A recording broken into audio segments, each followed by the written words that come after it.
You know that sound, people, and we about to go in. Oh man, I'm speechless right now. Lord Jesus, help me. I need Jesus right now, cause we're. Let me just start off. Welcome back to my channel. It's your boy Porter Rock 77.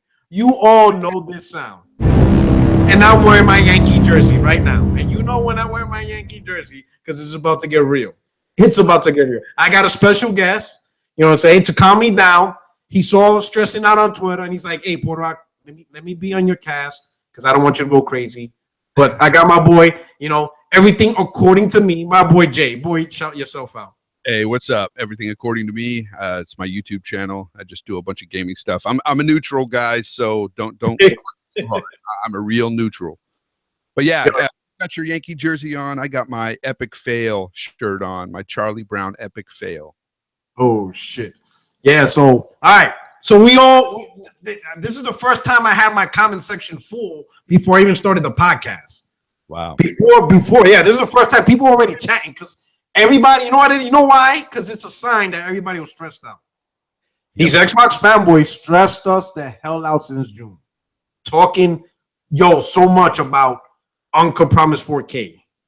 PlayStation 4 is a half step. Microsoft knows true native 4K gaming. Some even called this a next generation console. Mm-hmm. You see what I'm saying? And now, come to find out, a white paper was sent out, and Eurogamer got a copy, explaining in full detail what's going on. Now, I'm not going to read this large article, but I will put the link in my description box. But apparently, the Xbox Scorpio will not be using a next generation CPU. It most likely will probably be using the same Jaguar. The same Jaguar y'all said is dog shit on the PS4 is going to be the same CPU you're going to see on the Scorpio. And this white paper broke down many of the techniques it can use to get 4K. Checkerboard 4K. You know what I'm saying? Or what was the term they use? Sparse rendering. Sparse rendering.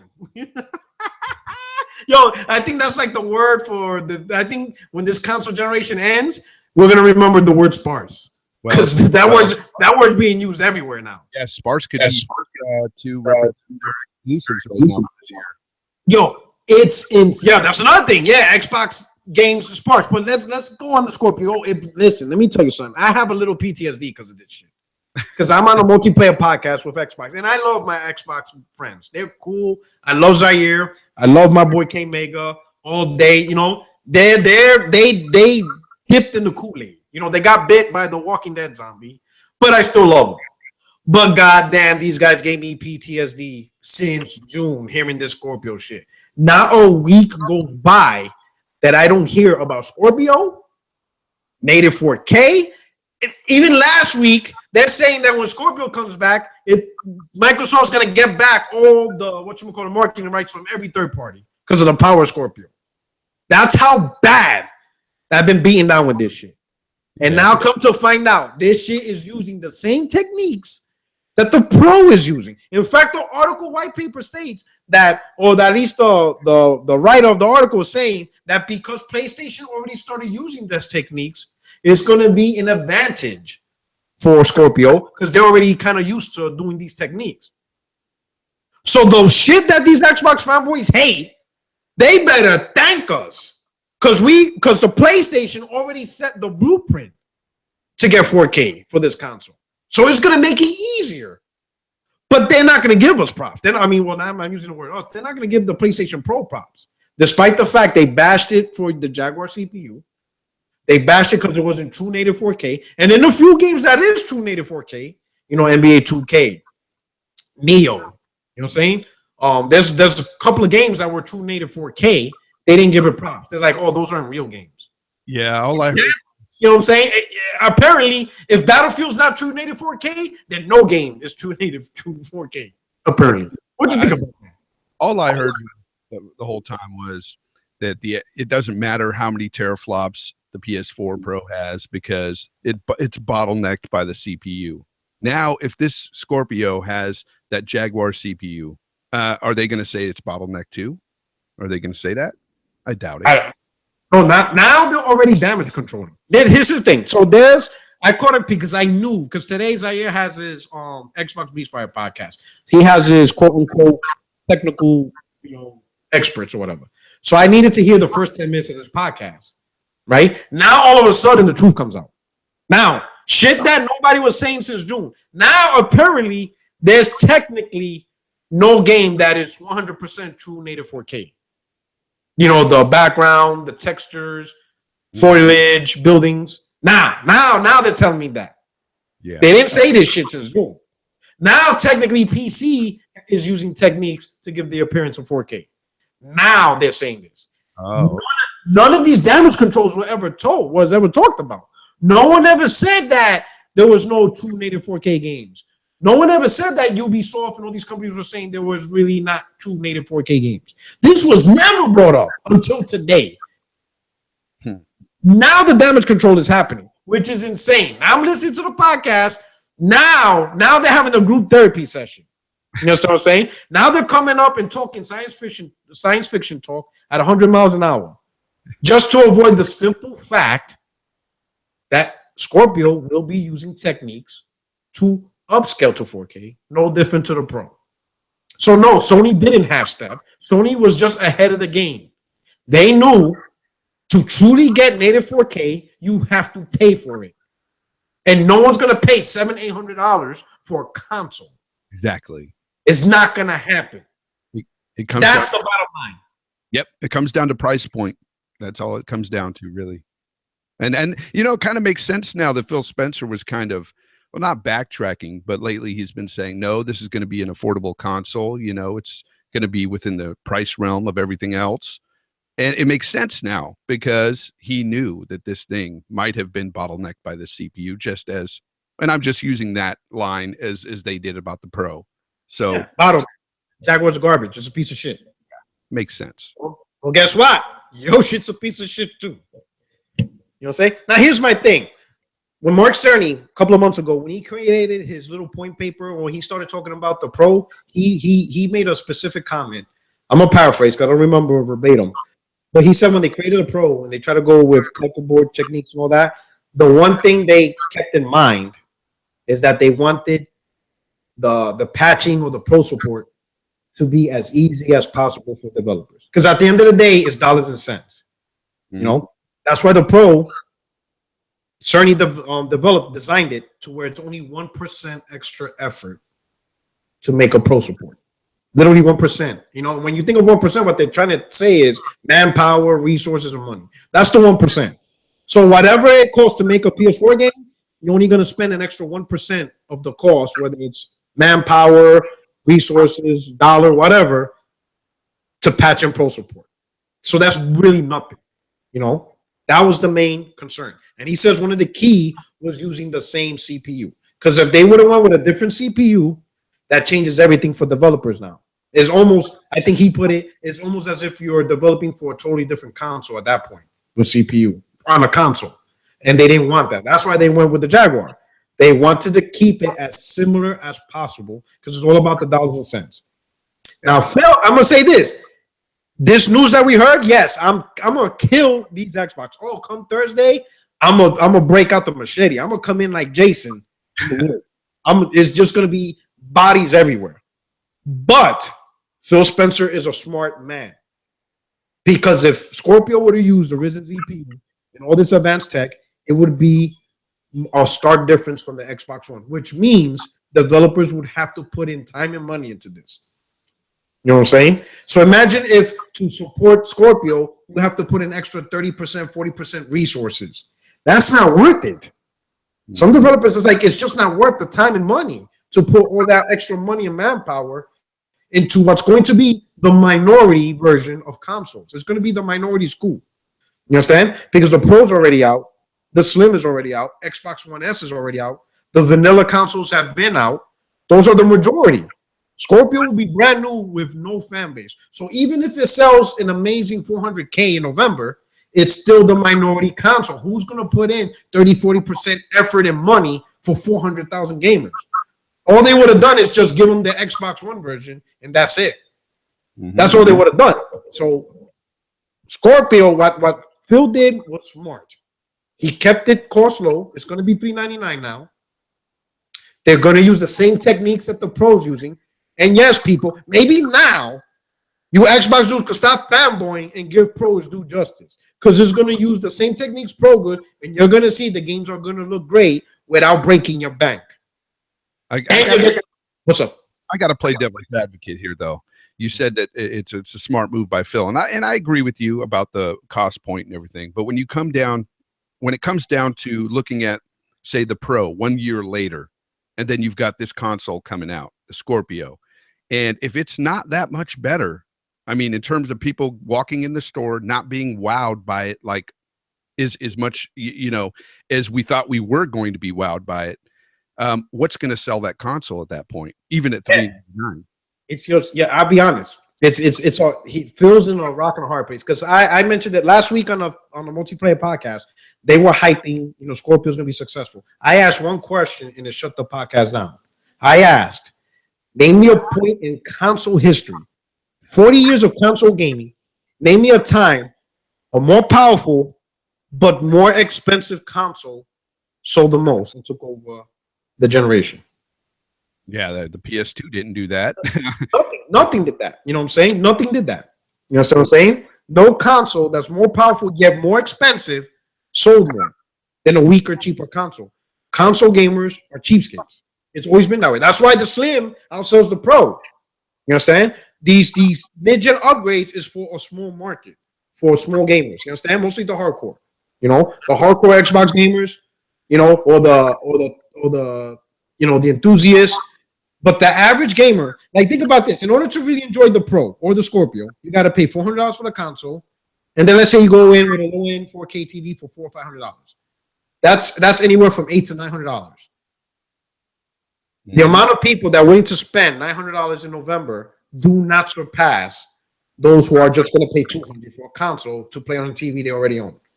The majority are the $200 purchasers.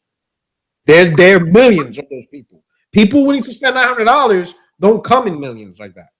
You know what I'm saying? Those are the hardcore. Those are the enthusiasts. It's the casuals who just want to buy a console, plug it into the TV they already own to play Madden, to play Red Dead Redemption, just play games. That's it. That's the formula. Buy an affordable console that they can already use on their TV and play lots of games. That's the secret to any console. You know what I'm saying? Yeah, I was excited to pick this up. Man, I was going to buy this thing day one, but now that this news has come out, and I was going to buy it simply because I wanted this really wow factor with this machine. I really wanted to be wowed by it, and I knew it was going to be the most powerful system. And it started to scare me when they started dropping games, exclusives, and that really started to open my eyes up. Now that this has come out, though, I can safely say I'm not buying it day one. Yeah. If this is true, I'm buying it day one. Go finish. You got something else? Yeah, no. I'm going to wait because I don't know. I got to wait till at least E3, to really be sure, because I don't know what kind of games they're coming out with, man. I have no idea. Yeah, it's 2017 just started, right? We're still in January, and look what we're working with in 2017 when it comes to Xbox. We got a canceled game, a canceled AAA game in a genre that people are telling Phil, you need more JRPGs. It's not a secret. It was if he didn't get the message, then you got to fire that dude. But he canceled a game where everybody's saying Xbox needs more of this genre.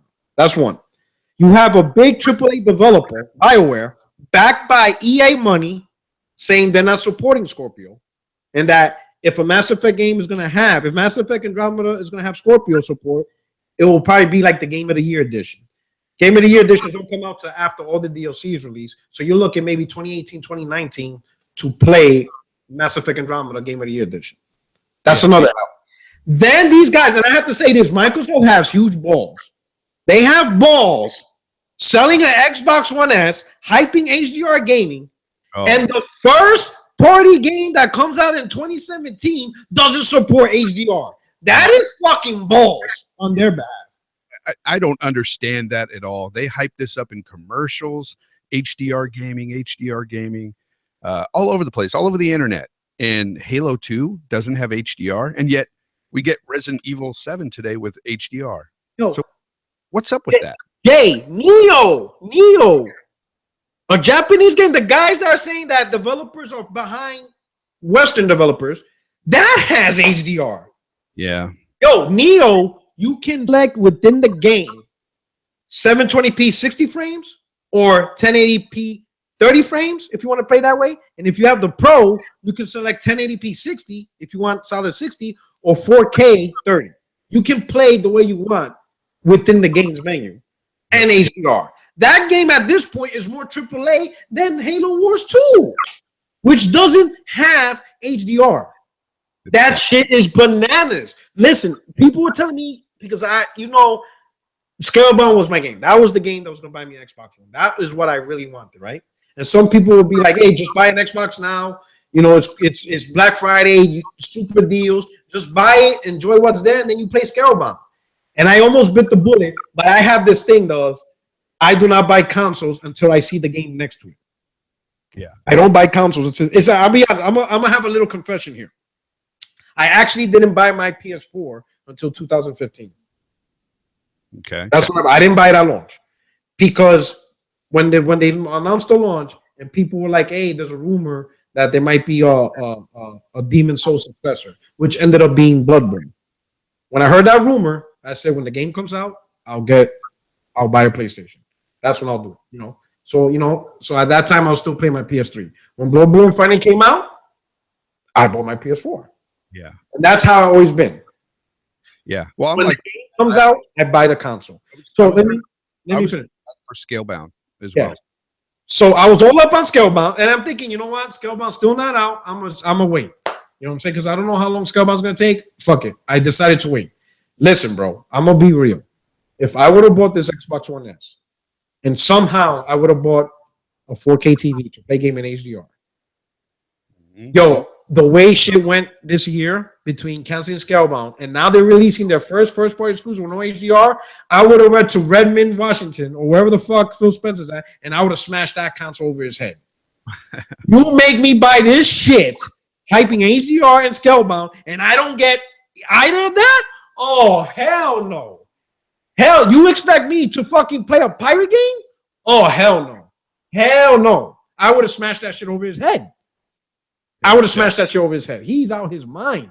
Yo, Microsoft is taking L's this 2017, and we're not even in February. Right now on PlayStation, all of us are like trying to sell drugs to buy the games that are coming out. You know what I'm saying? Yeah. I sent my wife to the supermarket to get some baking soda because we're about to cook shit up in the kitchen because I can't afford all these games. So somebody in it should be about the gameplay. Right. You don't have those games, there's a problem. And that's what I think with Microsoft right now this year. It's getting pretty dry. And I was excited for Scalebound. It's no longer there. The only other game I'm excited for this year so far that has been announced, well, there's two. Cuphead, but that's been announced forever, and that's just like an indie. And State of Decay 2. That's the only other game. It's insane. Like me, I'm really not interested in Xbox library. I mean, State of Decay might be the one game that looks good. And I don't even know how that looks yet. They haven't shown anything about it. I'm just hearing it through word of mouth how the first one was. That it was a cool game. Yeah. So I'm hearing a lot of good positive comments. You know what I'm saying? But that's about it. And here's my thing. Some people are like Crackdown and the cloud. I've been getting beat over the head about this cloud shit for almost 3 years now. I'm gonna tell y'all about this cloud shit. All right. And I'm gonna use an example. So there's this club in Florida called King of Diamonds, a strip club. Probably considered one of the best strip clubs in America. Now, there's a reason why. It's because when you go in the strip club, there is a crap load of beautiful women in there. Not one beautiful woman, a shitload. So now with that said, if the cloud was all that in a bag of chips, why is it still only one game representing after 3 years? How come Halo Wars 2 is not using it? How come State of Decay isn't been hyped to using it? Or Sea of Thieves? Or even Gears of War? No other game is being touted to use it. It's still Crackdown. One game. How is one game going to propel cloud computing in video games? Well, how come Microsoft is not all in with cloud computing? I don't know, man. You see what I'm saying? One game is not gonna make cloud processing work. You got to have a bunch of games of different genres and show how it does. Mm-hmm. Am I bugging out? No. And you know, part of me is wondering, you know, are they just waiting for more power with the Scorpio to even bring out Crackdown? Because at this point, I mean, that should have been out a long time ago. Oh shit, I got Ran out Thor. Yo, Ran, hey, I appreciate it. Thank you so much. Now, Ran, so everybody know, listen, I am not a power guy. I am not one of those Sony dudes that bash Xbox game because it's 900p. I never was that guy. Because I'm not that guy. You could go on Zair's channel. He used to have a podcast called Pony versus Xbox where we used to debate. You can hear me on the debate. I never once used power as a reason why PlayStation 4 was better than Xbox. Never. That's not my thing. Because it would be hypocritical to say some of my favorite consoles, like the PlayStation 1 and PlayStation 2, which were weaker consoles, yet they were my favorite consoles. It would be hypocritical for me to say it's all about power, when in truth, some of my favorite consoles never had the power advantage. Never. You know what I'm saying? So I was never that dude, right? And I'm going to go on the record. I think it's smart what Phil Spencer's doing. A $500-600 Scorpio would fail badly.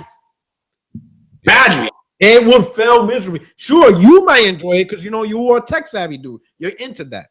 You know what I'm saying? So you probably would enjoy the $600 Scorpio with amazing graphics and stuff like that. You know? But in general, you need accessibility in consoles. And that would not happen with this console. It would have failed misery. So Phil knows what he's doing. My thing is, I've been crushed over the head since June. I got PTSD. I'm seeing a psychiatrist over this Scorpio shit. And now come to find out, the console most likely will do what the Pro did. And that shit's insane. You know what I'm saying? So I want to know from the Xbox community how they feel about this. You know what I'm saying? That's what's going to be interesting. You know, are they now going to say it makes sense? Are they now going to say, yep, you know, you can't really notice the difference? You know, native 4K is too expensive. What do you think is going to happen? It's a natural progression. You know, I think people in general are talking them into, you know. I think with the Xbox Scorpio, people, the fanboys, were really pushing it and talking about how this thing was just going to just demolish the PS4 Pro and all this. And now that this has come out, and they were touting specs, mind you, with the Scorpio. That's all they've been touting. And now that this news has come out, they're kind of backpedaling and they're saying, well, you know, it shouldn't be about power anyway. It's about the games. And I just think that's horse shit. You know, you can't backpedal on this now. I mean, you guys were pushing it. Sony fanboys were pushing the power on the PS4 Pro. Let's not get it twisted.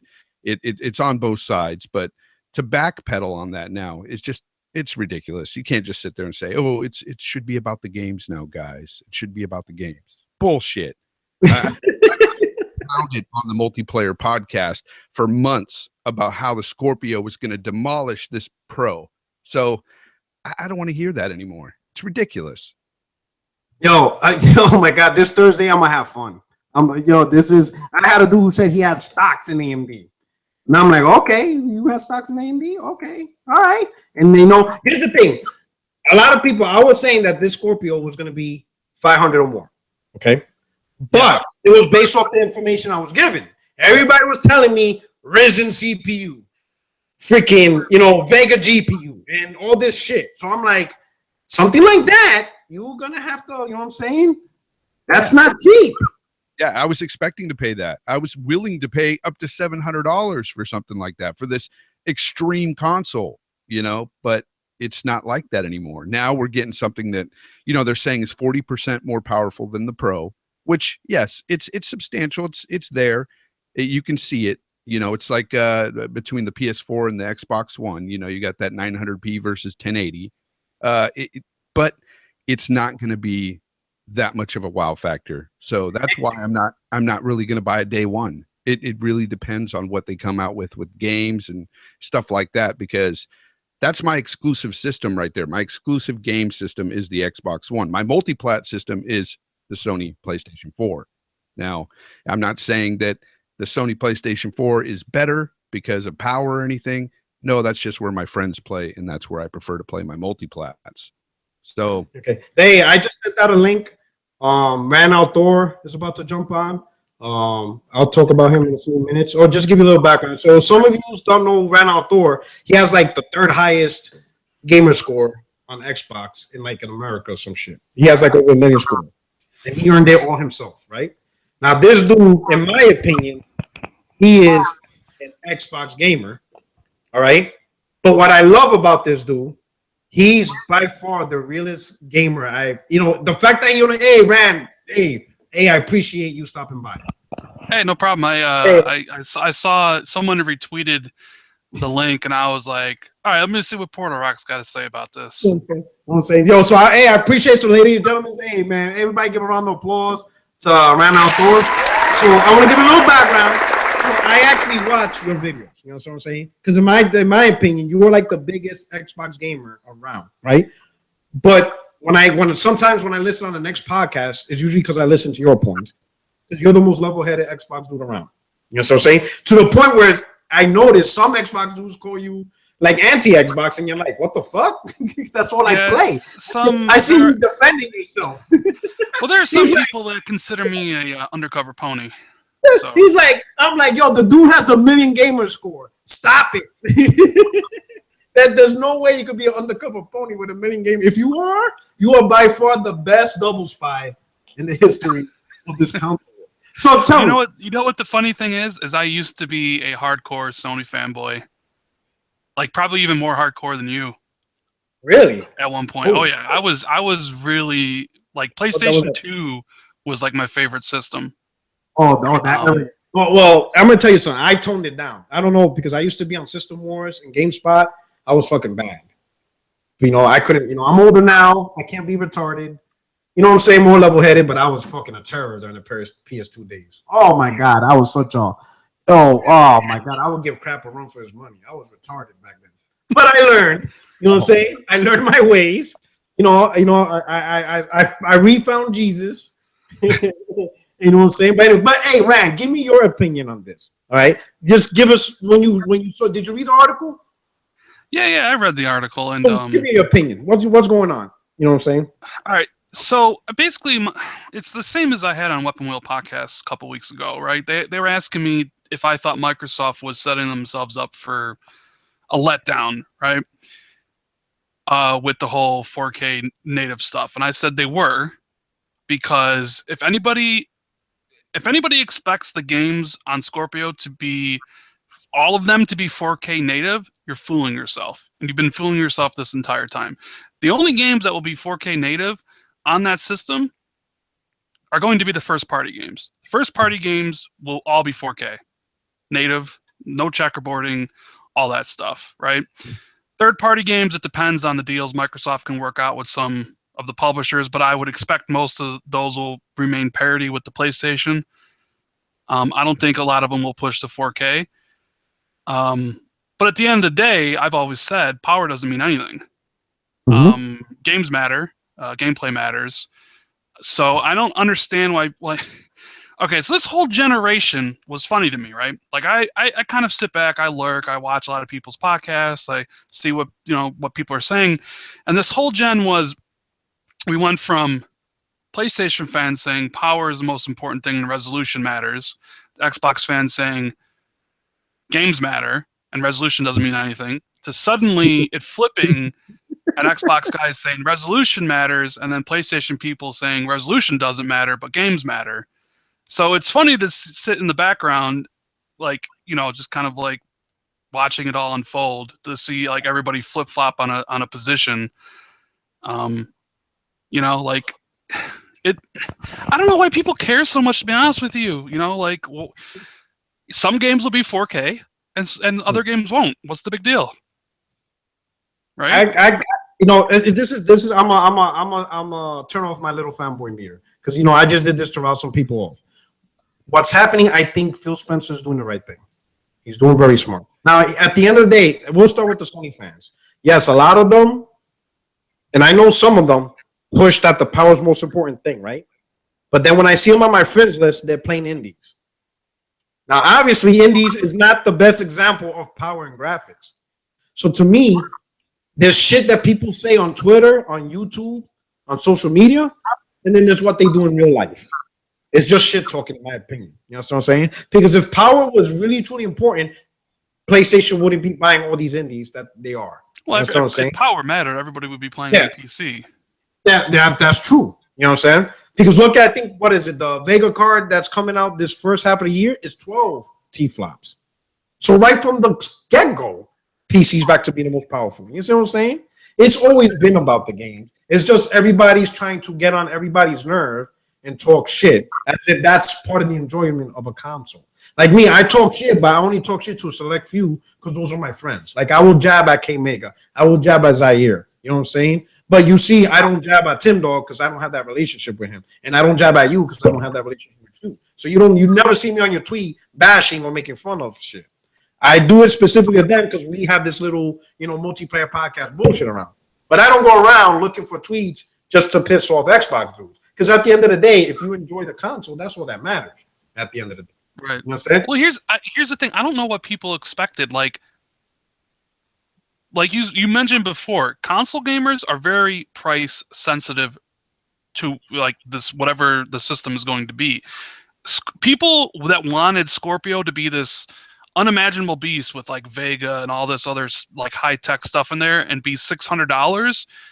Like they wanted that because they thought like I'll get this like beast of a system, but the problem for that is nobody would buy that system because nobody is going to buy a system at $600, and Microsoft knows that. Sony found that out the hard way with the PS3.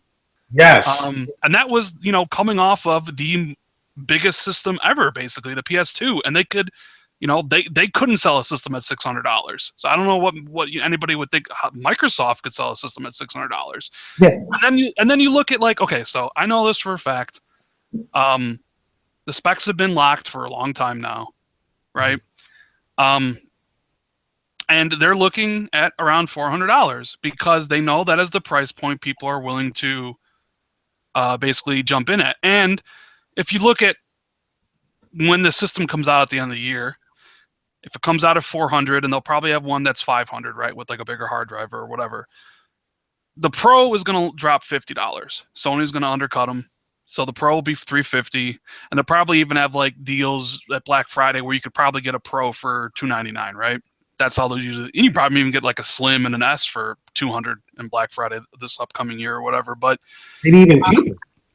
The thing is, like, Microsoft's going to present the Scorpio at $400 against Sony's Pro at $350, and I think that's a good value proposition for Microsoft, considering how much more powerful the system's going to be a year later.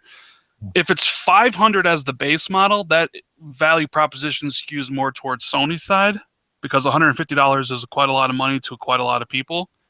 Yes. So that's why I never really thought it would have these like super high tech, top range pieces of hardware that were going to drive the cost up. It's probably, what is it?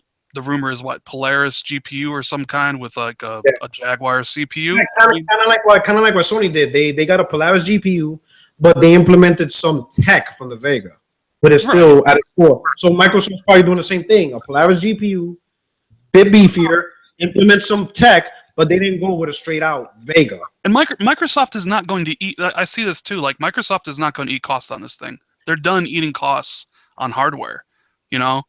So like it's gonna be a $400 system, in my opinion. That will have a better. When you compare it to the Pro, it's a better value than the Pro, because Microsoft. One of the takeaways they took from this generation is that exclusives don't matter. Yeah. Multiplats matter, and what matters is, do you have the best running multiplat? That's what burned Microsoft this gen. Microsoft thought, well, number one, Microsoft thought they were going to dominate, and so did all the third parties like Ubisoft, EA, Activision. All thought Microsoft was going to curb stomp Sony this gen, right? Yeah. That changed, but Microsoft found out the hard way, and Sony, I guess, like they were kind of what's the word I'm looking for? Lucky that their box was more powerful, and all the third party games ran better on their system. And they also were lucky that Kinect was a pile of garbage and overpriced the Xbox One to $500. I would say that's probably a huge factor, It is. It is. That is. I've said before, Kinect is the reason Microsoft is exactly where in the position they're at. Because if you think about the reasons why the Xbox One is in the position where it is right now, you got price, you have power, and you have the launch. Right, all three of those can be traced back to the Kinect. Kinect made the system $100 more expensive than the PlayStation. Kinect made the system the specs to be less than the PlayStations, and the reason it didn't launch in Europe, where the Xbox is currently getting its shit kicked out by the PlayStation, was because of Kinect. You remove that from the equation, and this gen probably plays out a lot differently, than it has, in my opinion. But getting back to like the Scorpio stuff, I think Xbox fans just wanted something to be excited about, something to, and some certain Xbox fans wanted something they could hold over PlayStation fans' heads. And I think console gamers in general wanted something to be excited about. Me, myself, I like both systems, but the Scorpio really excited me for what they were touting at the time. Now, not so much. I mean, yeah, it's 40% better than the Pro, but it's not what I thought it was going to be. I was willing to be that guy to pay $600 for the system. So I'm just that type of gamer. I like to buy the latest and greatest and have the games look and run the best that they can. And I know what you're going to say, PC. Then I should go to PC or whatnot. Some people have told me that. I've played on PC before. I do not like the experience whatsoever. I'm not a PC guy. I just don't like it. I like my consoles. And power, contrary to what you guys are saying, I think it does matter. Does it matter more than gameplay? Of course not. But power does matter to a certain degree, as evident by the PS4 outselling the Xbox like gangbusters. It's a more powerful system. Now, that won't always hold true, though, with the Scorpio, because, again, we have to have the games for it. And right now, with Microsoft's weird delusion that exclusives don't matter, they do matter. Yeah, but here's the thing. I don't think it's a weird delusion, because they have hard data that backs that up. They have MPD data and data for everything that backs going back, like this whole gen. Exclusives matter to us, right? Like, you buy a system, like I bought a 360 because it basically had, at least in the beginning, it had like every game you could possibly want, and ones that weren't on the PlayStation 3. I mean, you had like Saints Row and Dead Rising and BioShock. I mean, that was one of the reasons why the 360 dominated, for most of the last gen, was because it just had games the PS3 didn't. But I think somewhere along the line that shifted, and I don't know why. Maybe it was because the first-party output from Sony was a little sparse in the beginning of the PS4 gen. Like, this seems like now they're getting their first-party studios under control and actually like hitting like release dates, or at least like got more games coming. Whereas like Microsoft like front-loaded their, because if you go back to launch of the both systems, like Microsoft had Rise, which it's a good game. They had Microsoft had like more new IP and like other stuff, and they all failed essentially. Whereas like Sony was completely dominating with nothing, noteworthy, right? So you're looking at all this data, like game sales from all the different regions, and they're looking at this, and they come to the conclusion that one of the reasons they're losing is because Sony can go out there and tout that Star Wars Battlefront is 900p, while the Xbox versions is 720, or that what was the other big one? With the big disparity was how most of the multi-platform games, right? So Microsoft thinks, because of this, that if they made a system where it could run those multi-platform games at a better resolution and better frame rate, then the PlayStation games are just as equal, then they can get a lot of play with that. Yeah, it's interesting. It'll be interesting to see how that actually works out, because I'm not sure that's going to. Yeah, I'm not sure, because like I heard Porterock saying earlier about the Scalebound thing, right? Like I even watched your video where you went on that 20-minute Scalebound rant, and it's disappointing that game got canceled. I mean, I wasn't interested in it whatsoever. I know a lot of people were, because it was at least different. It was a different type of game that Microsoft normally wouldn't do, right? But they had a valid reason for canceling that game, and I'll tell you what, the person you should be mad at, Portal Rock, is not Microsoft. You should be mad at Platinum. So I'll say this. Let me go back to a couple. Let's go back to the power thing. I don't think power. Let's say if we were to blame. Here's my thing with the power situation, and I know it's possibly the easiest conversation to have, especially on social media, YouTube.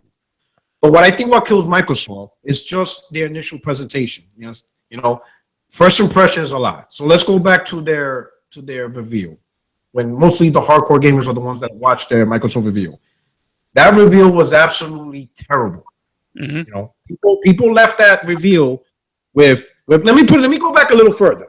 When you remember the PS4 reveal where they didn't even show the console? It was just specs and what Sony envisioned, what they were going to do in February. It was February 2013. Yeah, I watched that reveal. Yeah.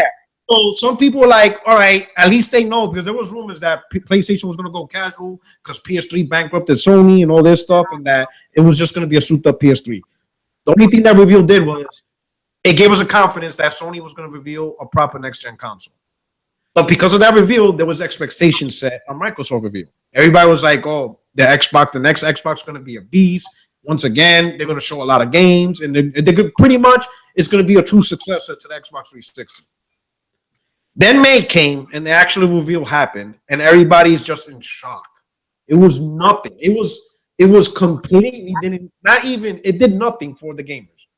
It was just a mind shock of what Microsoft was going to do. So there was nothing but negativity. Only the most hardcore Xbox gamers was giving Xbox a chance for E3. Right? Oh, I was about ready to walk out the door, dude. I know. I was about ready. Me and all my friends, we were already about to switch to PlayStation after that thing. Yeah, a lot of people did too. A lot of people didn't even give Xbox a chance. They said they're done. They're going to PS4 because it was just so shocking. It was like, the example I used was, imagine Ferrari doing an unveiling of the latest car. And the only thing they talk about is this FM, it's satellite Sirius stereo and Wi-Fi. They showed nothing about the engine, nothing about the transmission, how fast it goes, nothing about the actual car. They talk about everything but it. It would be a disaster, So now you had that.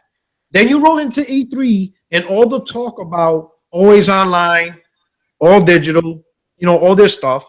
And Microsoft, despite the initial bad reactions, Microsoft tried to damage control it for weeks before they finally gave up and said, all right, this is not happening.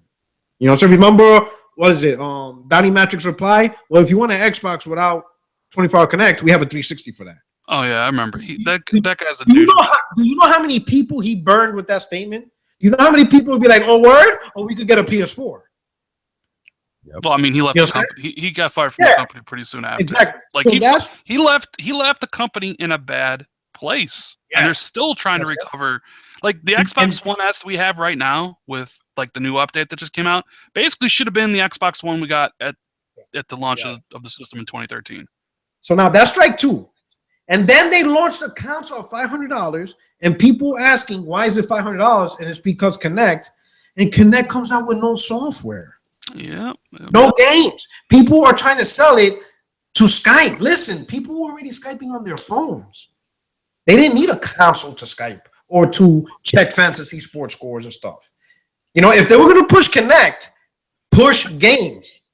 The launch, or at least within the first 6 months, shitload of Connect games. At least people could understand what they're paying $500 for. But that was another thing. People didn't see $500. And then on top of that, gamers talking about you're paying $500 for weaker games. That's really where the power came. It wasn't so much that the PlayStation was more powerful. It was that it was more powerful at a cheaper price.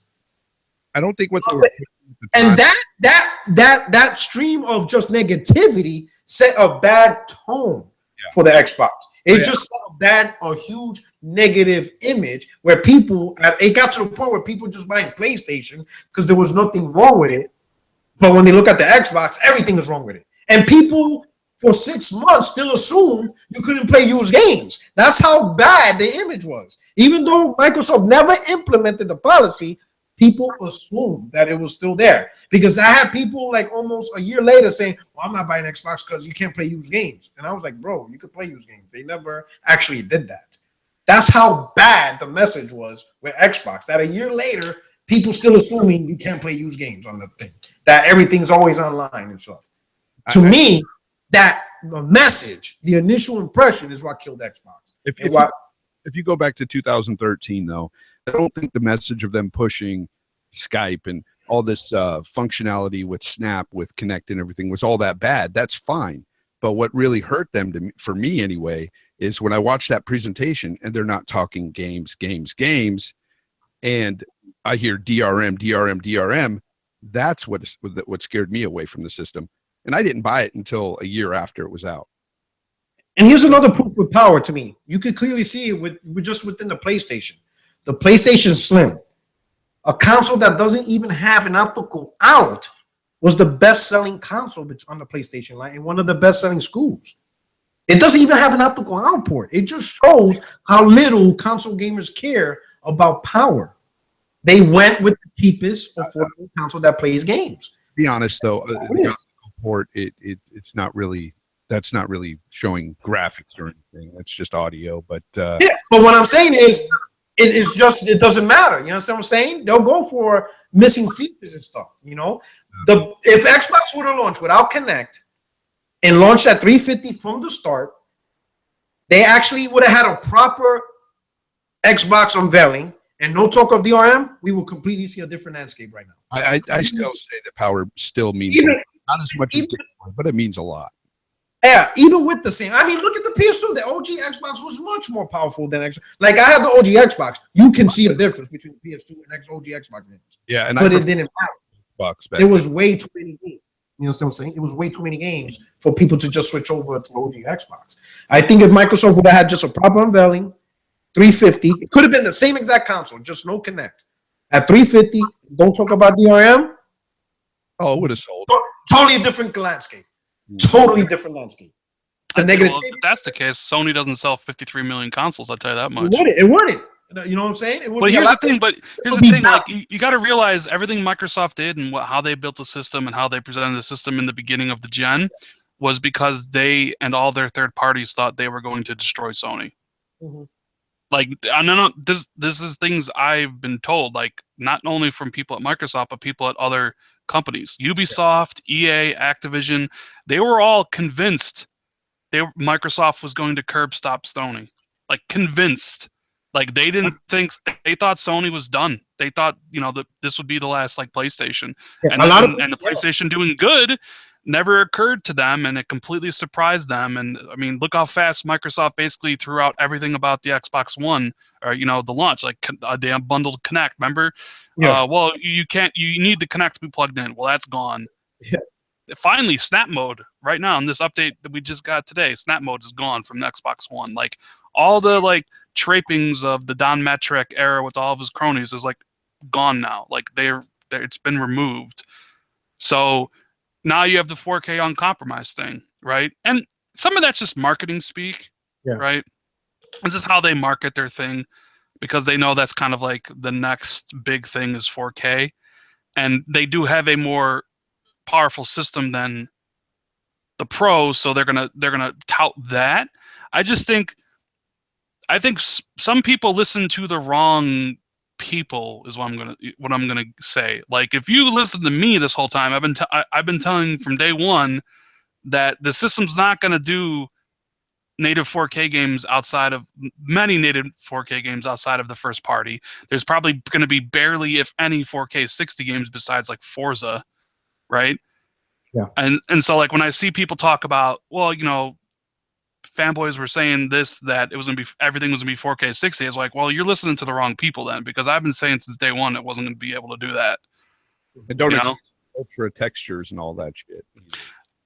Yeah, I mean, I don't know much about the texture stuff. I'm assuming like when Forza 7 launches this year, it'll be 4K 60 on Scorpio with probably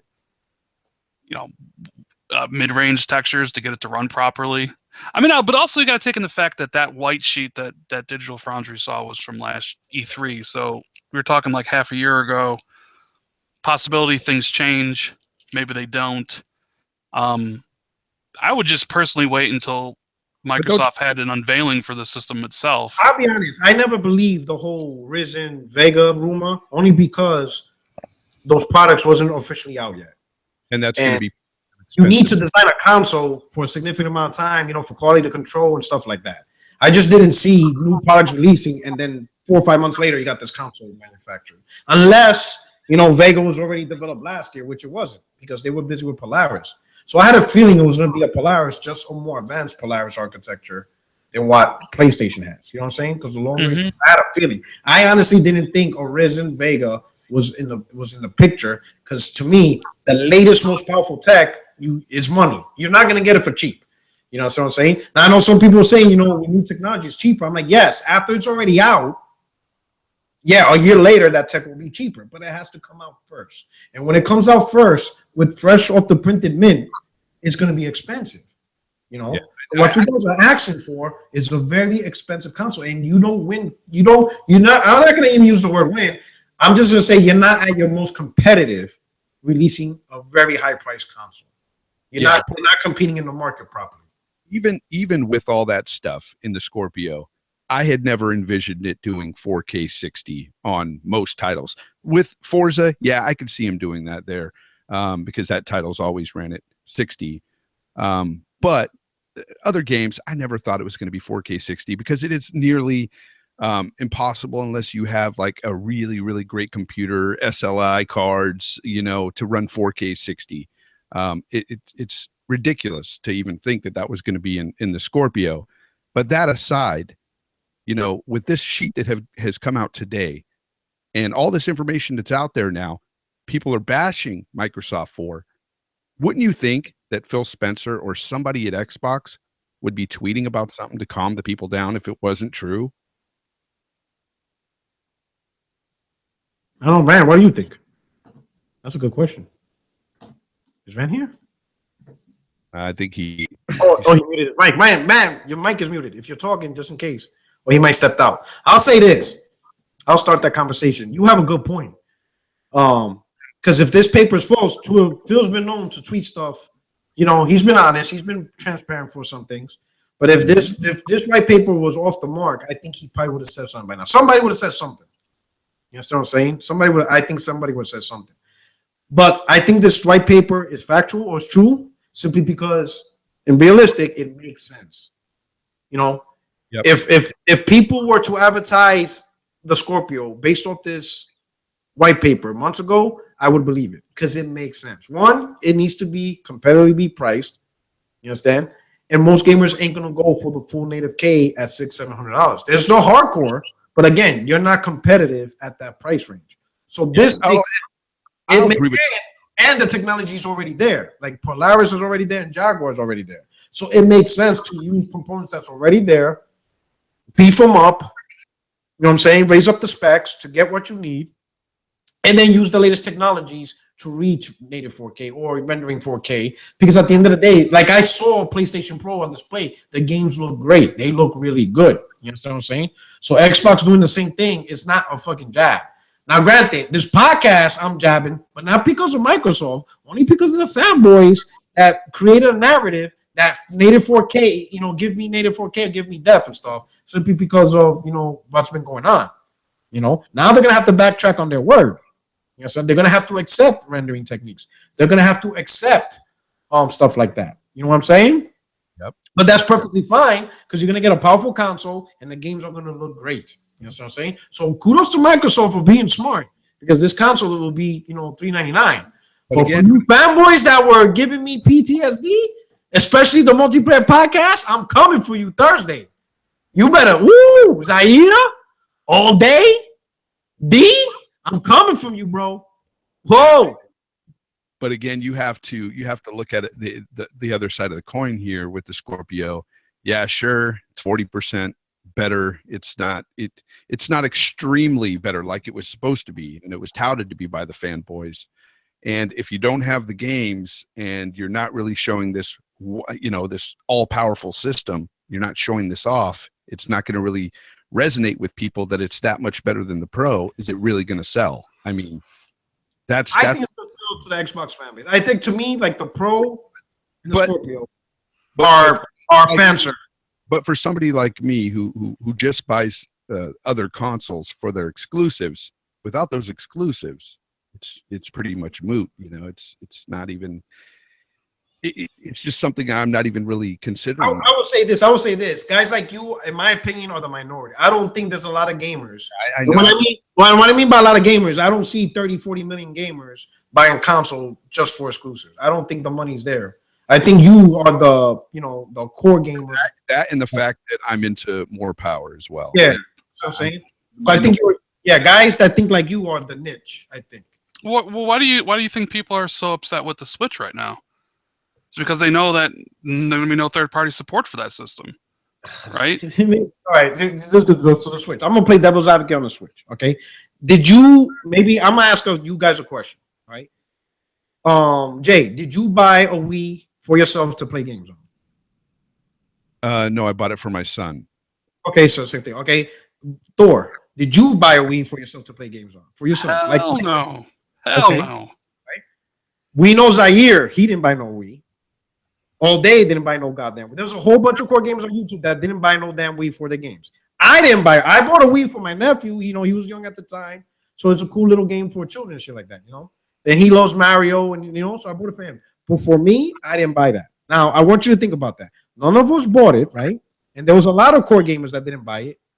Yet the Wii is the most financially successful console Nintendo has ever created. Well, yeah, they got the mobile gamers before they all switched to mobile. Yeah, and that's who they're going after again with the Switch. I know a lot of core gamers like us are upset about the Switch, but Nintendo's not going after us. I think Nintendo lost faith or don't trust them. Whatever it is, they're not. This is not for us. This console's not for us. They're going after the mobile casual gamer. Honestly, I think they're out of touch. They might be out of touch, but you got to look at it from their perspective. The most financially successful console in the history of Nintendo was the Wii, and they did it without us. And that's what they're trying to do again. Because and then their worst system ever was the one right after it. Yeah, the one right after. But notice they tried to come. They did it the wrong way. I gotta admit, lack of power, lack of third party. They did it the wrong way. But notice a lot of the stuff that made the Wii U successful, they didn't need it for the Wii. They didn't have a lot of third-party support on the Wii. They didn't have power on the Wii. They didn't have these big AAA multi-plats on the Wii. Yet that shit was selling hotcakes. That shit was selling the games that was meant for that platform. And they made money hand over fist without any of us. And that's what they're trying to do with the Switch. They're trying to find a way to get back that crowd that they lost with the Wii U. They're not creating systems like the Wii U or core gaming. I think they're done with that. They're not going to make a console that's comparative to the Xbox or PS4. They're not going for that philosophy. I think in their mind, they just can't. They're just going to fail. Going after the handheld market and the casuals. That's what they're going after. That's all they're trying to do. So I know a lot of core gamers are upset, but what I'm trying to tell the core gamers, Nintendo don't care about us. They're going after your grandma. They ain't going after you. They want your grandma to go buy this thing, or they want the little kids to buy things. They want everyone. They want the people that helped make the Wii the successful platform they had. Because when you look at the core consoles of Nintendo, going back to NES, every generation it sold less than the one before it.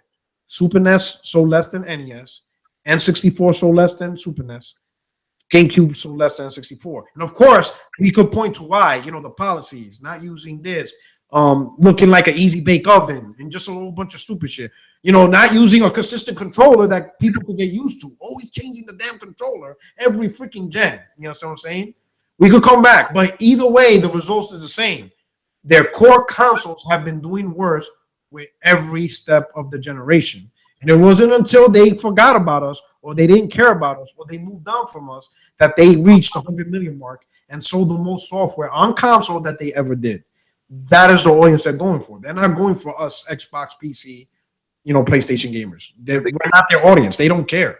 I think one of the biggest mistakes they're making with that Switch is the fact that they're trying to reinvent motion controls again. And I think that ship has sailed as far as what people are into nowadays.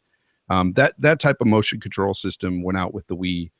And, once that went away with the Wii, what were you left with? An underwhelming console. And I think the same is said for this thing with the Switch, except it's a handheld. And that's what's going to be its saving grace. I think this thing is going to sell like hotcakes because of that. But it's just not for me. My thing is, I don't like Nintendo's message because not once are they advertising this as a handheld. If you look at the commercials, all the commercials in whatever on YouTube, it always starts out with the guy playing on a TV with a controller, and they use the Pro controller. That says console. It doesn't say handheld. Mm-hmm. So they're playing the game with a Pro controller. Guy gets a phone call from somebody, probably his pimp or whatever. Then they go grab the thing and pull out the dock. That sends the message that this is a console you could take on the go. What they should have done is start the commercial out with a guy on the subway or a guy on a platform, and he's just playing the game, and people are like, "Oh, cool! Look at that Nintendo handheld." And then the guy gets home, slaps it in this dock, sits down on his shitty IKEA furniture, and then play it on the TV. But then people can see, damn, that's a simple transition from handheld, and you can easily play it on your TV, and it still looks good. Because a lot of things, some handheld games, when you try to screen on a TV, it looks like shit. You know what I'm saying? That is what they should have done. But the thing is that console that he's playing right there, that's over $500 worth of shit right there that they're showing. Yeah, exactly. That price. The Switch is expensive when you price it all out, which you need, the Pro controller, because you need that Pro controller to what is it? That fighting game that they have, Street Fighter 2. Because how are you gonna, the Joy-Cons don't have a D-pad. How are you going to play that without a D-pad? That's ridiculous. So you got to pay $70 for a Pro controller just to play that. Brian, what do you think about that? About the whole Wii thing? About the whole Wii or just the Nintendo Switch? The Nintendo Switch. I'm sorry. Look, I don't have any love for Nintendo. My first system, while being an NES, my next Nintendo system wasn't until the GameCube. So I don't care about any of their franchises. So when I look at the Nintendo Switch, I look at it with apathy. I say, good luck trying to get back the mobile market that you let go with the Wii.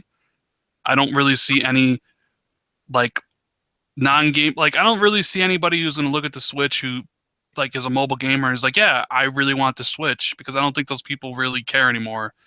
I think it'll do well with Nintendo fans. I think it'll sell better than the Wii U, just because, God, it better sell better than the Wii U, because it better, absolutely has to. Otherwise, Nintendo might as well go make games for PS4 and Xbox One.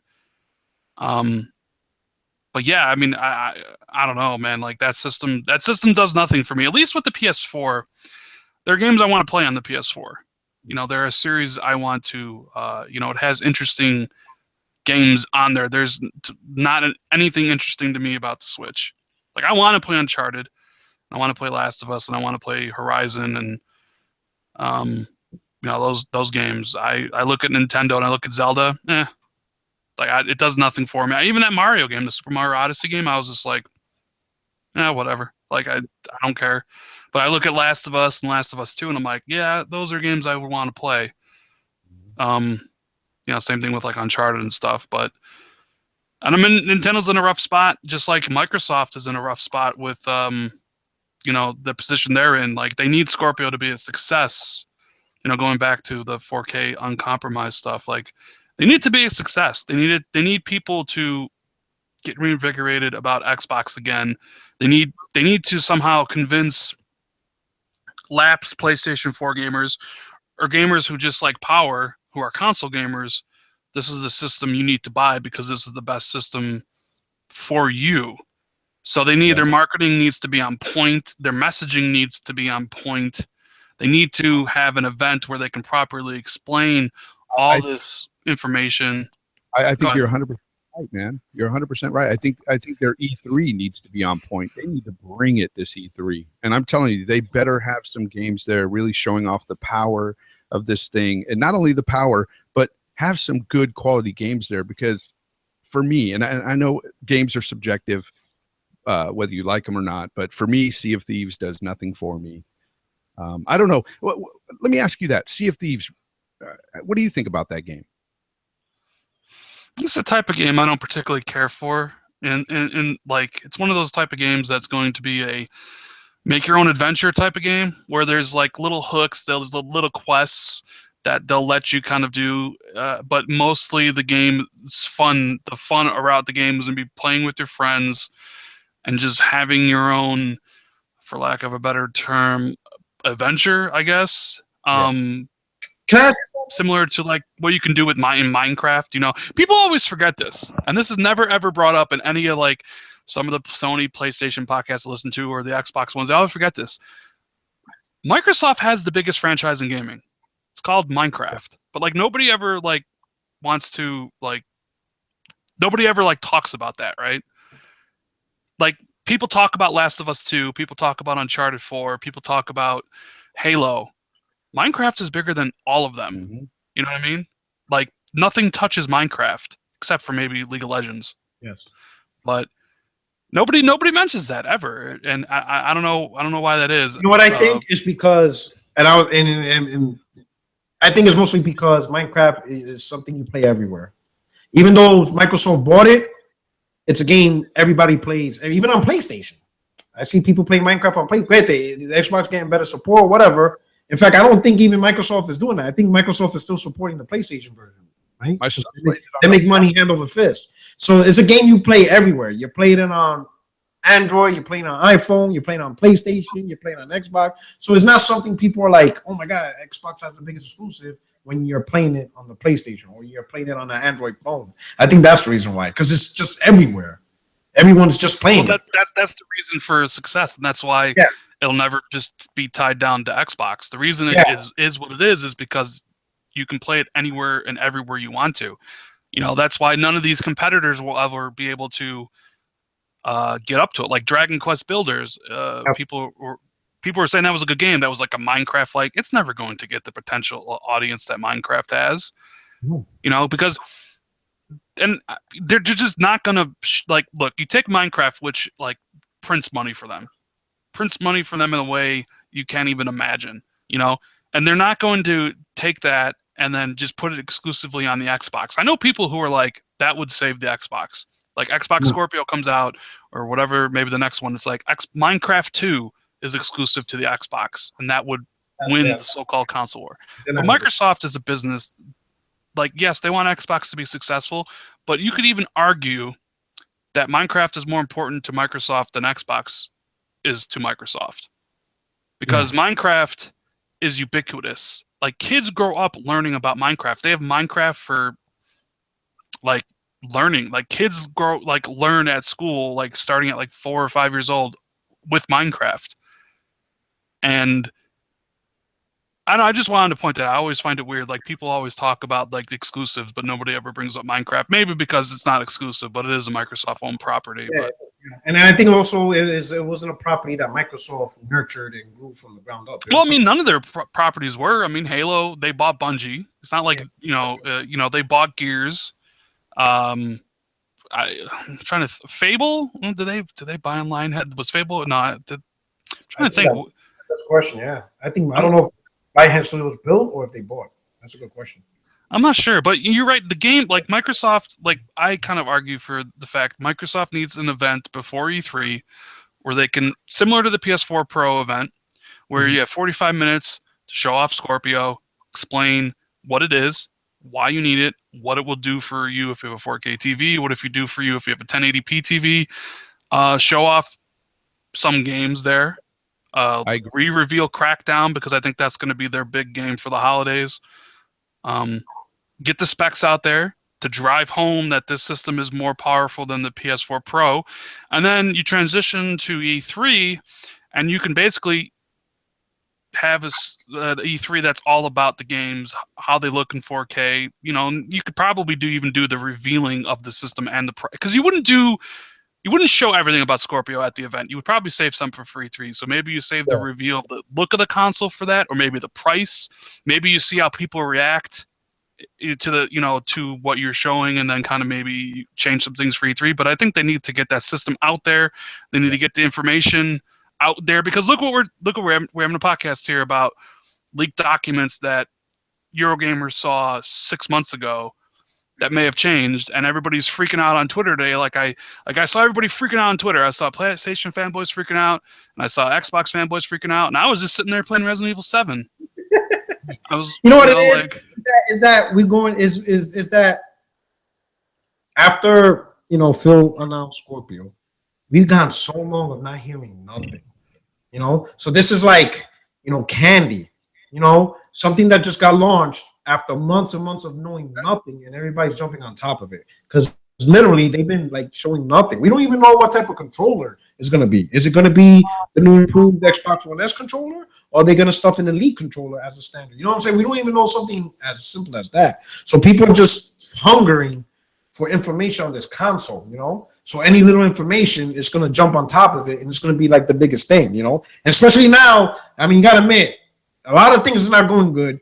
This is only the 24th day of January, and not a lot of good things has been happening for Microsoft. I mean, besides Scalebound canceling, you got Halo, down go, right? But it's not supporting HDR, so that's pissing some people off. So I'm saying they're wondering why is a first-party game not supporting HDR, and people bought a console that does HDR. So that's pissing. It's not pissing off everybody, but some people who actually took the time to look at a TV, 4K TV with HDR, and they spent all this time doing all that stuff, it's pissing them off because now they're figuring what the hell we spent our time doing this for, And then you got BioWare saying that Mass Effect is not going to have Scorpio support, and that if they ever thought about it, it would be like a Mass Effect Game of the Year edition, So Microsoft's not kicking off 2017 on a hot foot. You know what I'm saying? I think Rand said it perfectly. They do need an event where they explain to you these things, because that's one thing I hated about the Sony event with the Pro. They didn't explain much, and it was really convoluted, and people got confused. And there was people thinking that all the games were 4K, and then no, there was no native 4K whatsoever for some, and just it was a mess. And yeah, I didn't like the event at all. Yeah, the only thing the event I got out of the event is when I saw Mass Effect, and they already had whatever and talk about, and this was not even at the event. There was rumors that they might have the marketing rights and exclusive or time exclusive content, whatever the combination. That was the only thing I got out of the event. That was positive. Microsoft just come with an event that explains this stuff and comes and shows these games and shows off this system and everything, and they just need to bring it this year, because I really think that this year is going to be a telling year for Microsoft, big time. I think do an unveiling like in May, talk about the system, do clear message. I'm saying show a couple of games. I would say just if you're gonna show games, show like Crackdown, show the games people already know. Crackdown. Well, they haven't shown State of Decay yet, so show Crackdown and Sea of Thieves and stuff like that. And then if you have any new titles, that will be your E3. You know what I'm saying? Save that for E3 and push that out to make E3. But I think putting like Brandon, I agree with both of you. By having an event separate, it gives more time for E3 to be about the games, right? 10, 15 minutes of talking about Scorpio and specs, because that doesn't know. The one thing I hate about E3 is when they talk about a lot of specs and sales. Like, just fucking release a press release. We don't need E3 for you to talk about and brag about sales. That shit's annoying. Just do a press release and we'll get that same information, Yeah, especially since Microsoft always goes first. Yeah. So, like, whatever they do, Sony can kind of, like, counter with it. So if Microsoft's going to spend 20... Like, say Microsoft doesn't have an event, right? Say they're doing everything in an hour and a half E3 press conference, like, and you spend 20 minutes on Scorpio, that's 20 minutes you're not spending on games. People will be like, well, they're doing this because maybe they don't have the games to show. Yeah. Which, frankly, is a possibility, just because we know all the what games their Microsoft studios are working on. I mean, is it possible they pull a Rise of the Tomb Raider where they publish like a third-party game that's kind of like in trouble? Maybe. I guess that's possible. They could do that, and I'm sure they'll have marketing deals, and those games will be on stage and looking good or whatever, being played on Scorpio and stuff. Like, I'm assuming, right? I mean, here's the thing. So I 100% know for a fact the new Splinter Cell is coming out this year. Well, may not be coming out this year, but it's coming. It's coming. And you think they'll unveil it? You'll be. I think that'll be unveiled at Microsoft's press conference. That would be huge if Microsoft could lock that on. Like, I'm not saying it'll be like console exclusive. I'm just saying I think they'll probably have like a marketing deal around that, and that would be big. Reveal. I thought they would be doing any marketing deal with third party anymore. Who? Microsoft? Well, I know Phil say he doesn't believe in that, but here's the thing. So you know how in the beginning of this gen, everybody was talking negative about the PlayStation because of the indie station. Why are they showing indies at the E3, right?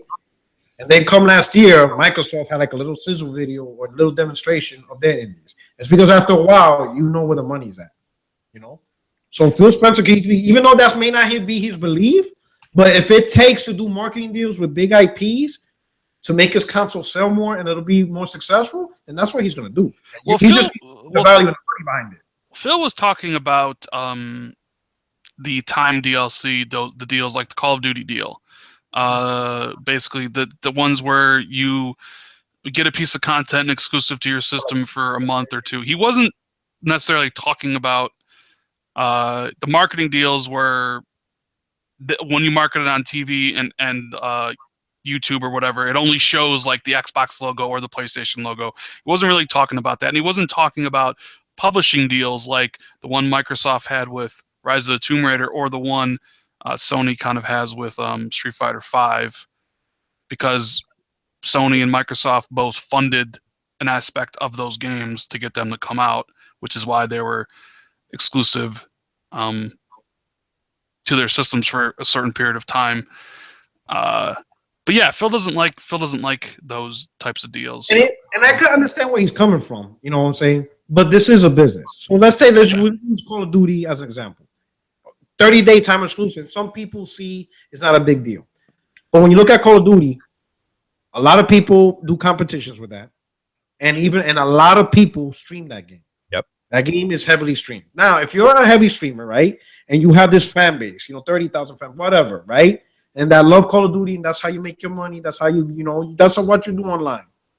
You're not going to do it, or the chances of you doing it on a console where you have to wait for the content for a whole month is probably not going to be your console of choice. You want those content day one. You understand? And then a lot of the streamers or a lot of the people who watch these streams and they see these games in the stream, they want that content as soon as possible. So something as simply 30 days time exclusive could be a huge difference, from what we're seeing now. Granted, in his eyes, is not something he likes, but if he wants his console to be successful, even something as simple as 30 days time exclusive is what gives his console advantage, especially now in the age of streaming.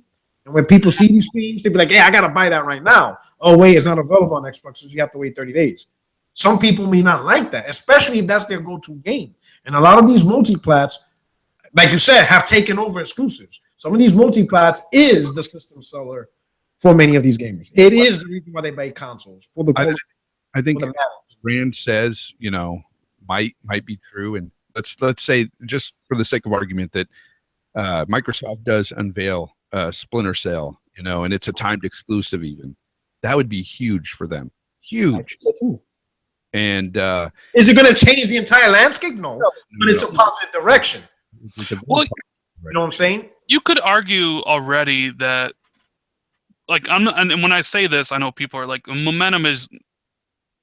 There's been a lot of positive momentum toward Microsoft. The Xbox One S has done extremely well for itself.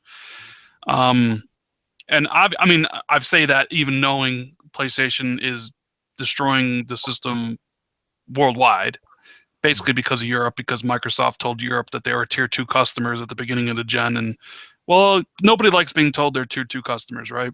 Yeah. So, yeah, but I mean, like, I'm sure you guys saw the Windows Central article about the sales numbers for MPD and how close they were, right? Yeah. Surprising to me, and how like kind of tepid the PlayStation 4 Pro numbers were. I was expecting the Pro to do a little bit more than that. But then again, you think about like the Pro and the Scorpio, and they're hardcore products for the hardcore gamer, right? Those two systems only going to appeal to the ultra hardcore of both camps.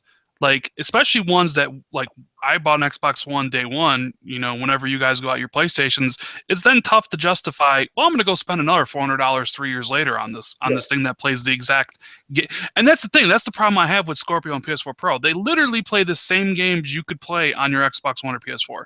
Yes. The only difference is better resolution, or maybe a better frame rate. Now, better frame rate is what I would want, Like if Microsoft says, all right, for Scorpio, every game is going to be, you can choose between 4K 30 or 1080p 60. Do you know what I'm choosing? 1080p 60 all day. 1080p 60 all day, every day. Oh, me too. A lock 60? Hell yeah. I have a 4K TV, and when I get that option on the Pro, that's what I choose. I choose 1080p 60. Because that frame rate matters way more important. It matters more to me than 4K. But I know some people, like I have friends who literally can't see the difference between 30 frames and 60 frames. It really isn't that big of a deal. It is to me. It's a big deal. Like I see the frames, yes. The frames, yes. I thought you were talking about. No. Like they'll play Destiny, which is 30 frames, and then they'll play Halo 5, which is 60, and they'd be like, they can't tell the difference. I'm like, well, then for you, I would say 4K is probably the better option. But for me, it's like I fucking play one or the other, and it's like when I go back to 30 frames, I feel like I'm in molasses. Yeah. I'm like, I know I need the 60 frames because I think it gives a better experience. Smoother. Like one game, like I don't have a Pro, I have the regular PlayStation, but one game I'm gonna get in February is Neo. And Neo, within the actual game, you can choose 720p 60 or 1080p 30. I'm gonna play the game at 720p 60. This is why I show you the resolution didn't really matter to me or whatever. You know what I'm saying? So I'm willing to play that game at 720p, but the game plays so much better at 60 frames as compared to when I played at 1080p 30. I'm like, nah, I can't play this at 1080p 30, especially after now. If the game just came out at 1080p 30, then yeah, you don't have a choice. It is what it is. There's a lot of games where it's locked at 30 and there's nothing you can really do about it, you know. But if you're gonna give me the choice, and this game does, I'm going with 60 frames all day. I will lower the resolution and play the game at 60 frames because it's just so smoother, especially that type of game where it's all about fucking fighting and you just could die instantly. You need 60 frames. You know what I'm saying? I agree with you. How come you don't have a Pro? I will say this. So here's my question. So I was gonna get a Pro in March because I couldn't do it over the holidays because I was visiting New York, and then between visiting my family and Christmas gifts, I thought of the rest of my family before me. And I'm thinking, you know what, I'll do it in March or whatever. But now looking at all these games that are coming out and what I want to play, it would literally be like around $1,500 to $2,000 between buying a TV, a Pro, and all the games I want. And my wife will kill me if I did that shit. She would fuck me up. Like I could spend maybe $400 or $500 over the next 3 months, but if she's like, "Yo, you spending, $1,500 for everything?" Like, no, you out your mind. A little bit at a time, So I'm prioritizing the games that is coming out over the console hardware itself. That's just me. I think in your position, you're doing the right thing. I was only asking because with the Pro, there is a lot of options like that in many of the games where you can choose 60 frames or whatnot. But that's the only thing. So I really like that. So I did see Mark. He asked me in chat if my faith in Xbox has been shaken lately, and I will say, like, when they canceled Scalebound, I did have a moment there where I was like, "The fuck is going on?" Like, and it's not just because of Scalebound by itself. It's because of previous actions before Scalebound. It was Lionhead and Fable Legends. It was a string of weird decisions. But then, like, you found out, the real reason why Scalebound was canceled. And it was like, okay, well, I understand now why. And Microsoft and Phil was in their right to cancel that game. So it's like what I told you earlier. Yeah. Let me ask you this. Because blame Platinum. Now, let me guess this. Now that we saw what Microsoft decisions between Fable, because the same thing they were saying, development wasn't going to go, whatever. Project Spark and now Scalebound. Development issues, the game wasn't meeting timelines, all that stuff. We all know about how many delays Sony went through with their games. Delay after delay, okay? So reasonably, can we assume Sony is going through the same issues Microsoft had? Developers not meeting timelines, for whatever reason, issues with the engine, they need more time to work, they need more money. But their philosophy is, we get it, you got issues, but we're going to keep pushing, we're going to release the game, and then we're going to close you down. We're not going to cancel the game. We're going to come out with this game. It's going to come out, and then we're just going to cut all ties.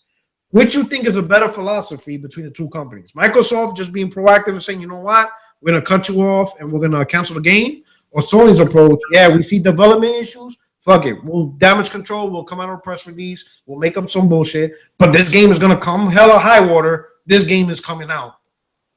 Which you Well, think obviously, I would rather have the game come out than it not come out. But with Scalebound, you know, they were looking at the game wasn't going to be ready until 2019, so they weren't going to. You think it would have been that bad though if Microsoft, let's say just this one game, you know, if Microsoft says, you know what, we're just gonna do this for you for this one game. We're not gonna do it for any other games, but because of the negative, would you think, and this is just an opinion, would you think after the bad rap Microsoft was getting over December and January because of lack of JRPGs, would you think it would have been wise for Phil Spencer to say, we're having issues, but I think if we cancel this game, our, how would you say, our appearance or how gamers will look at us will look worse. So we're gonna have to bite the bullet on this one, so that way people can't talk shit about the Xbox brand. Because the one thing I say is, excuse me, when a third-party developer cancels game, they just look at that developer. They just be like, all right, the developer, whatever. But when a first-party cancels a game, they don't say, okay, the first-party developer, or in this case, a second-party developer. They don't really look at the second-party developer. They look at the console.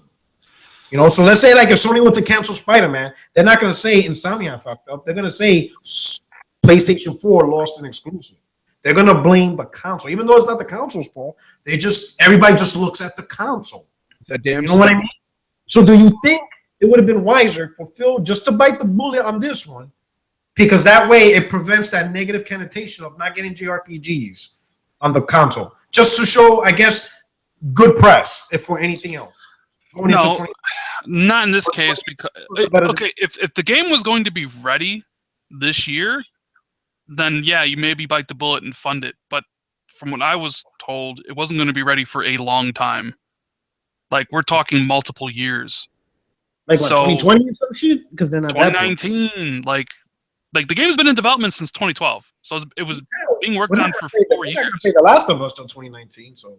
Well, I'm just saying, like Microsoft's already been playing Platinum since 2012, and in the meantime, Platinum's put out 7 games and they couldn't get out Scalebound. Platinum putting out a PS4 exclusive in March, right, with Nier Automata, and Scalebound is still not going to be ready for another year or two. Like, I think, like at the end of the day, Sony and Microsoft are businesses. They're in this for one thing: profit, to make money. Right? Yeah, sometimes you got to bite the bullet to, you know, look good towards your fans and things like that. But at some point, you're looking at an investment, and you're thinking like the most we're going to see back on our return on investment is say, and I'm just going to throw out numbers here. Say originally the budget for Scalebound was $30 million, right? And Microsoft's like, okay, $30 million. We put this in there, so there. Our return on investment, we project we'll sell this amount. Our return on investment, say $20 million, right? That's what we're going to get out of it.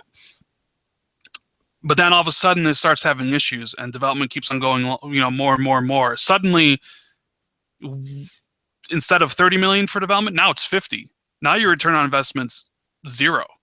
Yeah. And at some point you're like, okay, well now do we even bother doing this? Because it's not going to make us any money at all. It's in fact going to lose us money if we keep on doing this. It's like, is it better to, you know, do we want to take a loss on this game and have a JRPG on the system and maybe have some people would buy the Xbox One, buy it? I'm sure they did the calculations and saw that it wasn't worth their time to do any of that stuff. But yeah, I mean, my faith or whatever, I questioned. I was like, for a minute there, you know, I was like, what's going on at Xbox? And then I, you know, talked to some people, heard the real reason, and I understood like it's kind of separate from everything else that was going on. But I mean, it's never good to cancel a game. And this just kind of goes back to the problem I have with Sony and Microsoft announcing games 3 years away, you know, because you never know what's going to happen. Yeah. Now let me ask you this, since you probably got more info, and this is just because Platinum Games, like one of the best games on PS3, or at least the best run games, is Vanquish, which was a Platinum game. They cracked the code. They cracked the code on the PS3 architecture. You know, so after the whole Bayonetta debacle, because just to give everybody a little backstory, one of the games that put Platinum Games on the map was Bayonetta, but they didn't actually develop the PS3 version. They actually outsourced it to Sega, and it was a very bad port. But because their name is on the box, they got blamed for it. So they made it their personal mission to make Vanquish, for them to develop vanquish and lead on the PS3, and it's probably one of the best run games on the console. Locked at 30, 720p. They cracked the code. You know what I'm saying? And then we all know the games they made in the future. Now, all of a sudden, well, let me backtrack a little bit. Over the last 2 years, Kamiya has been tweeting a lot of dumb shit about Microsoft. He's been, he rants a lot. Mm-hmm. So during development of this game, he's been ranting a lot about how Microsoft interfering with whatever. Do you think there was a possibility that Phil Spencer or somebody had their thumb on the pulse a little bit too much, which didn't allow Platinum Games to do what they're normally used to doing, making a quality game in a timely manner? Because they made a lot of games. I mean, hell, they made fucking Bayonetta 2 on the Wii and ported, remastered the first one. And Nintendo was able to sell both copies and still make money off it, So they know how to do efficient developing and stuff like that. But do you think that possibly one of the contributing factors is somebody on Microsoft staff just, you know how corporations do weird shit? Hey, we think it's a good idea if you do this. Well, how about if you do this? And, they didn't let Platinum Games own the project to the way they're used to doing it. Do you think that could have been a contributing factor where Microsoft interfered with some things which delayed or interfered Kamiya's vision of what he wanted for Scalebound? Because he probably, how about this? When on E3, when they announced multiplayer, I thought that was awesome, but I did not think Platinum Games were going to do that because they're not really that big on multiplayer. They're not really big on multiplayer things. So I was shocked that they showed that at E3, and I thought it was great. What if they threw that curveball? Microsoft goes, hey, that's great, but you need to throw in multiplayer. And now Platinum Games is like, what the fuck? Now you're going to tell us to do this? All right, fine. We'll figure something out on how to get multiplayer in this game. Do you think this? I'm just asking your opinion. Do you think something like that could have been a contributing factor? Throwing last-minute requests, certain features, just better take advantage of Xbox Live. You better do microtransactions, whatever. Do you think any of those things could have been? No. You don't think so? No, I think what happened with Scalebound. I think what happened with Scalebound was, I'm not going to say what really happened with Scalebound, but it's happened before in the video game industry. Okay. It happened with Sega, and I'm not going to say which developer. But look, you mentioned yourself that Platinum is a efficient developer. They get games out in a timely manner. They do a lot of games because they're a good developer. Yeah. Now you got to ask yourself, they do all this stuff, and they're 4 years in development of Scalebound, and in the same time, in 4 years of doing Scalebound, they've released 6 games. 6 games getting done by Platinum, and yet Scalebound still can't be finished, and maybe can't be finished for another 2 years. And this developer is efficient, and they know exactly what they're doing. They don't like right now. My only guess, maybe they didn't prioritize Scalebound as the number one.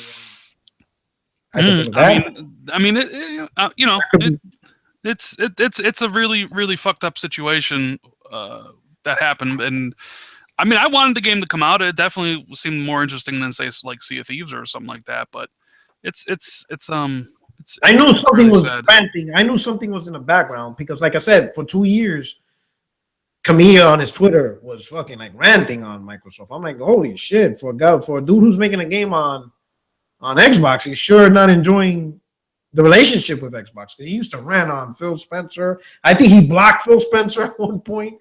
I'm like, what the fuck? Like, yo, it was like weird, but I didn't think it was gonna get to this point. You know what I mean? I mean, it's just sad that it got to this point. Because I'll be honest, what I would say, some people are like, why do I care? When I started this channel, I think like episode 2 or like my second video, I said my first unboxing on this channel was going to be a Scalebound. Whether it was going to be separate, like an Xbox One S and the game separate, or if they did a Scalebound bundle, I will unveil Scalebound bundle. That because I'm primarily a Sony guy. I'm PlayStation really. But I don't want my channel to just be for PlayStation guys. I want it to be Xbox guys, PC guys. So little by little, as time goes on, I'm going to attract different gamers. So for the Xbox crowd, I wanted to show them, hey, my first unboxing for you guys will be an Xbox product. Now that shit's fucking out the window. So now I have to see what other game that would attract me to do an Xbox unboxing on this channel. So that's why I'm a little bit pissed off. They fucked up my unboxing. Phil, you fucked up my unboxing. Hopefully that'll change at E3 for you. Hopefully, you know what I'm saying? Maybe State of Decay 2. I heard a lot of good things about State of Decay 2, and I like those zombies, survival shit. So who knows? Maybe it's that. Maybe they blow me off. It ain't gonna be Forza. I'm gonna tell you now. If you don't know me by now, I can't stand racing games. It is the worst genre in the history of gaming. Paying $60 to drive the same Corvette and make left turns for 2 hours. Worst genre ever. But anyway, we're gonna wrap this up. Man, this was an awesome on the spot live cast. AJ, I want to thank you for showing up. And Thor, the almighty king of Xbox.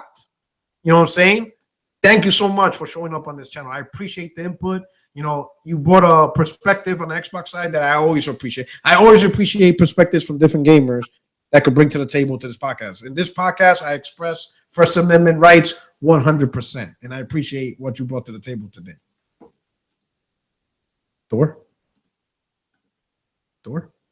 Anybody? Is he there? Bueller? I know he has his mic on. Maybe he forgets that he has his mic on. What's stuffing? All right. Well, Thor left. Maybe he took a bathroom break, or he's playing his Xbox. Maybe he's playing Resident Evil. But anyway, hey, everybody, to the fans, hey, thank you so much for showing up. I appreciate it. I hope you guys enjoyed this show.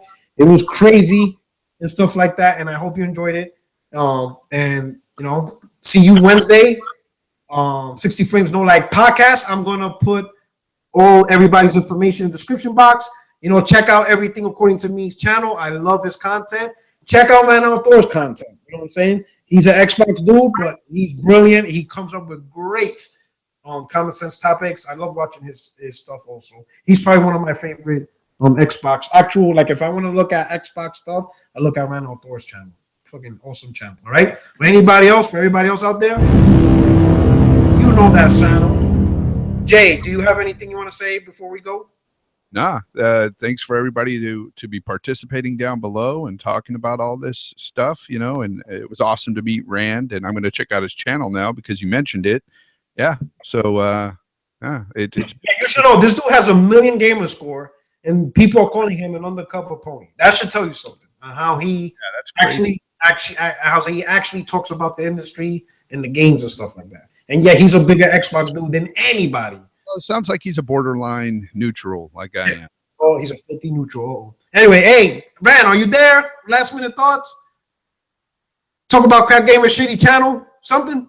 No, he's not. He's out. All right. You know that sound, people. Thank you so much for stopping by. It was great spending this evening with you. Appreciate it. Hey, you guys take care, all right? Hit me up on Twitter. Everybody's information will be on the description box, all right? I'll update it, all right? Everybody take care.